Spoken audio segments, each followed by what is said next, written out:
Exactly किस point से price में कब मूव आने वाला है वो इस वीडियो में बेसिकली आपको पता चलेगा।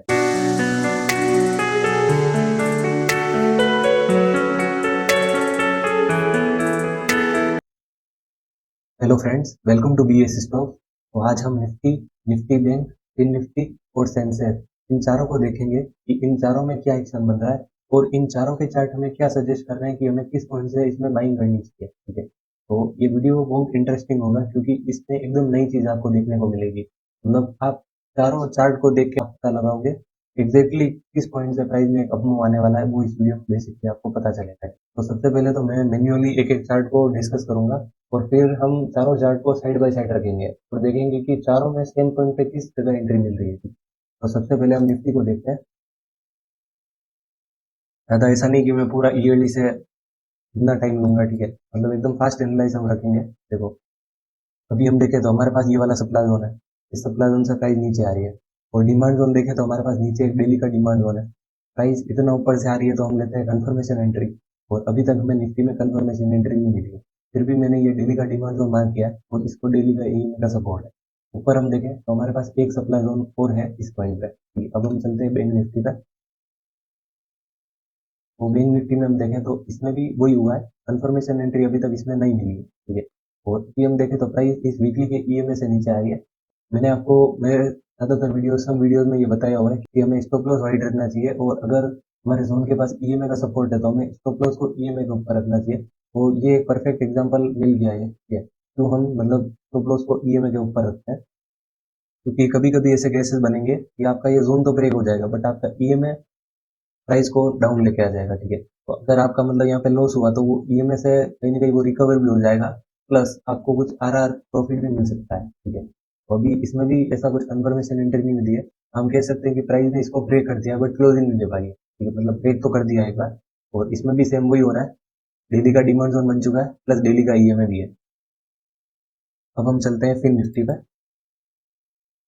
तो फिन निफ्टी में और सेंसेक्स में हमारे लिए अच्छी बात ये हुई है कि इसमें हमें कंफर्मेशन एंट्री मिल चुकी है। ठीक है, क्योंकि इसमें ये सप्लाई जोन ब्रेक हो गया और क्लोजिंग भी मिल गई है और प्राइस अभी इस सप्लाई जोन से आ रही है। तो मैंने मेरे वीडियो में बताया था कि अगर इस सप्लाई जोन में जाके नीचे आ रही तो वो और एक बेटर चॉइस होगी क्योंकि अब ऊपर कुछ भी नहीं है रोकने के लिए। अगर अब ये टेस्टेड हो गया तो प्राइस अगर इसमें आएगी और यहाँ से चलेगी तो ये वाला तो टेस्टेड है तो हमारे लिए अपमूव आएगा इस पॉइंट तक। ठीक है, तो इसमें एक कंफर्मेशन में एंट्री मिल चुकी है इस पॉइंट पे और अगर बैकअप प्लान देखें तो हमारे पास बैकअप प्लान है इस पॉइंट। अब हम चलते हैं सेंसेक्स।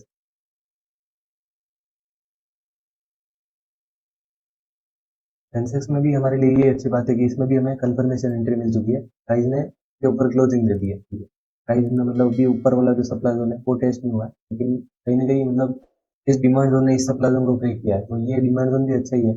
और इसमें हम देखें तो ईएमए का सपोर्ट भी है और बैकअप प्लान देखें तो यहाँ पे एक बैकअप प्लान है। अब मैं चारों को साइड बाय साइड रखता हूँ और हम फाइंड करते हैं कि कहाँ पे एक बेस्ट एंट्री पॉइंट मिल रहा है हमें। तो मैंने चारों चार्ट को साइड बाय साइड कर दिया है। यहाँ पे हमारा निफ्टी है, यहाँ पे निफ्टी बैंक है, यहाँ पे फिर निफ्टी है और यहाँ पे सेंसेक्स। ठीक है, अब हम देखते हैं कि इसमें परफेक्ट एंट्री पॉइंट कहाँ पे है। ठीक है, सबसे पहले एक बात मैं आपको बता दूं कि जो मतलब हम 125 पे देख रहे हैं, ठीक है, अगर हम डेली पे हैं तो 125 पे हम ट्रेंड देखें तो ट्रेंड हमें यहाँ पे अप साइड शो कर रहा है क्योंकि ये वाला जो सिंपल मूविंग एवरेज 50 है वो हमें कह रहा है कि ट्रेंड अप है, लेकिन ट्रेंड अभी तक अप नहीं हुआ है। ठीक है, ट्रेंड अभी अप नहीं है क्योंकि अगर मतलब ट्रेंड अप होगा तो कैसे होगा, तो सप्लाई जोन कंटिन्यूसली ब्रेक होते हैं तो हमारा ट्रेंड अप होता है।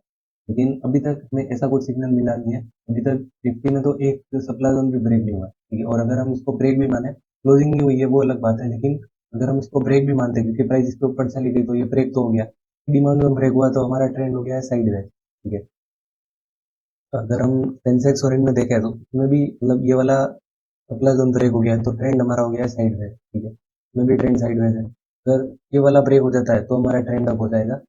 लेकिन अगर हम हमारे ट्रेंड को साइडवेज भी माने तो मतलब चारों चार्ट एक पॉइंट पे अगर कोइंसाइड करते हैं तो हम साइडवेज मार्केट में भी एक 1:2 की ट्रेड ले सकते हैं।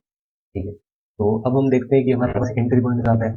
तो डेली पे अगर हमारी लोकेशन है तो एग्जीक्यूशन होगा हमारा 15 मिनट पे। 15 मिनट है, चारों चार्ट में खोल देता हूँ। तो चारों चार्ट हमारे 15 मिनट में खुल चुके हैं। अब हम देखते हैं कि सब मतलब किस पॉइंट पे एक साथ कोइंसाइड कर रहा है।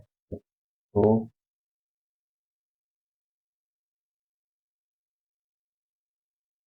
तो निफ्टी में हम देखें तो हमने पुराने वीडियो में भी यहाँ पे बताया था कि ये वाला डिमांड जोन है, इसको डेली का सपोर्ट है।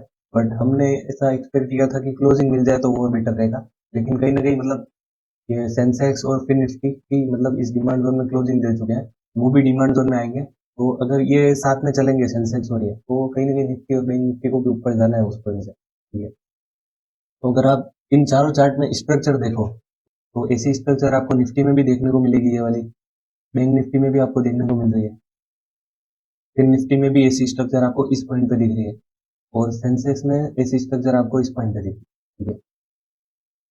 हमारा जो डेली का डिमांड जोन है जहाँ पे हम कंफर्मेशन लेने वाले हैं, तो उसके अंदर कोइंसाइड कर रहा है हमारा सेंसेक्स का ये डिमांड जोन, निफ्टी में भी डेली से कोइंसाइड कर रहा है ये। तो बैंक निफ्टी में अगर हम देखें तो ये कोइंसाइड नहीं कर रहा है, लेकिन अगर हम मतलब निफ्टी और सेंसेक्स ये दोनों मतलब अपने डेली के डिमांड जोन से चलेंगे, कहीं ना कहीं मतलब इसी स्ट्रक्चर पे इसी डिमांड जोन से निफ्टी बैंक भी चल सकता है, ठीक है। तो अगर हम एंट्री यहाँ पे लें और एसएल हम इस डेली के डिमांड जोन के नीचे रख दें, तो वो एक बेटर चॉइस रहेगी, क्योंकि डेली के डिमांड जोन सब मतलब अपने डेली के डिमांड जोन में आ रहे हैं।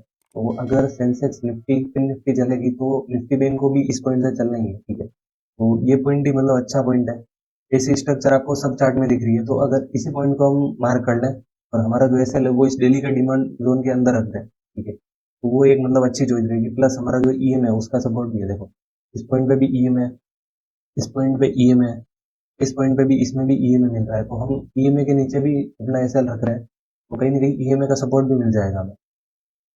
तो निफ्टी बैंक में हमारे पास यहाँ पे पॉइंट है क्योंकि डेली से कोइंसाइड नहीं कर रहा है, बट अगर हम एसएल को इसके अंदर करें तो ये कोइंसाइड हो रहा है, ये प्रॉपरली कोइंसाइड कर रहा है निफ्टी।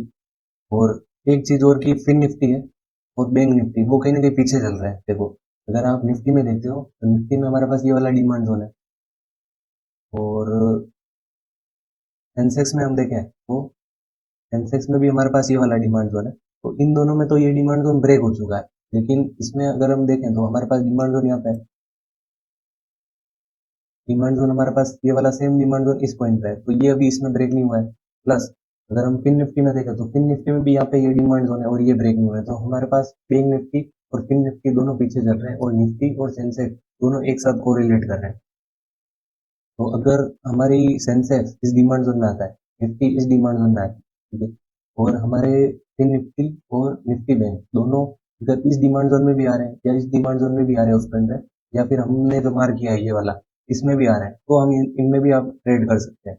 मतलब चारों को किसी न किसी डिमांड जोन पे आपको कोरिलेट करना है। देखो अगर इस पॉइंट पे निफ्टी और सेंसेक्स इस डिमांड जोन में आ रहे हैं और आपका निफ्टी बैंक इस डिमांड जोन में भी आ रहा है, तो इससे भी ये कोरिलेट हो गया है, ठीक है। जरूरी नहीं कि प्राइस इसी में आए, यहाँ से भी ये कोरिलेशन शुरू हो गया है और यहाँ से भी एक अपमूव आ जाएगा, ठीक है। तो होप मैं जो कहना चाह रहा हूँ वो आप समझ रहे होंगे, ठीक है। तो अब ये क्वेश्चन आता है कि हमें इन पॉइंट पे ट्रेड करना चाहिए नहीं। तो मेरा ये ओपिनियन है कि आप मतलब निफ्टी निफ्टी बैंक सेंसेक्स और फिन निफ्टी में ऑप्शन लेके ना बैठ जाओ, क्योंकि अगर इस पॉइंट पे आती है प्राइस और गलती से भी ऐसी कुछ चीज बन गई तो आपका प्रीमियम तो वैसे ही जीरो हो जाएगा। तो उस चीज का मतलब मैं पर्सनली बोल रहा हूँ कि आप इनमें ट्रेड ना करो, बल्कि अगर आप निफ्टी के स्टॉक्स है, बैंक निफ्टी के स्टॉक्स, सेंसेक्स निफ्टी इनके स्टॉक्स में ट्रेड करो, वो एक बेटर चॉइस है, क्योंकि उसमें आपका रिस्क भी कम रहेगा, प्लस आरआर भी आपका अच्छा मेंटेन होगा।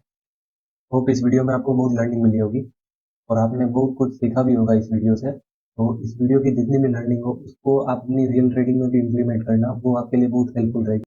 तो ऐसा नहीं कि आपने ये वीडियो पूरा देख लिया और अपनी रियल ट्रेडिंग में ये इम्प्लीमेंट ही नहीं करो, ठीक है। तो उस चीज़ का कोई सेंस नहीं है। अगर आपको थोड़ी टाइम के लिए मोटिवेशन मिल गया ये वीडियो देख के कि अब मैं भी ऐसे ही रिसर्च करूंगा, और फिर थोड़े टाइम बाद आप अपने डेली रूटीन में आगे ना गए, तो उस चीज़ का कोई मतलब नहीं है, ठीक है। तो अगर आप हार्ड वर्क करोगे तो आपको डेफिनेटली 100% मैं बोल रहा हूँ रिजल्ट आपको मिलेंगे।